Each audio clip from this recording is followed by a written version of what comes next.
Баршаңызға қайырлы күн. Сіздермен Әсем. Бүгін түрік лимонатын дайындаймыз.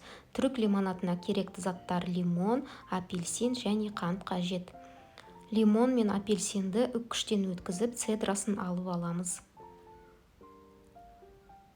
Цедрасын барлығын алып алдық. Енді қант салып, араластырып, біраз уақытқа тоңазытқышқа қойып қоямыз.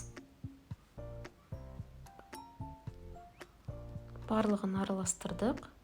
Енді лимондарымызды екіге бөліп, ішіндегі шырынын сығып аламыз. Осы лимонад ыстық күнде таптырмайтын сусындардың бірі, шөлді қандырады, өте дәмді. Енді цедрасының үстіне лимон мен апельсин шырынын қосып, барлығын жақсылап араластырамыз. Араластырып болғаннан кейін үстіне суымызды құямыз. Тағы да бірнеше рет араластырып, тоңазытқышқа қойсақ болады.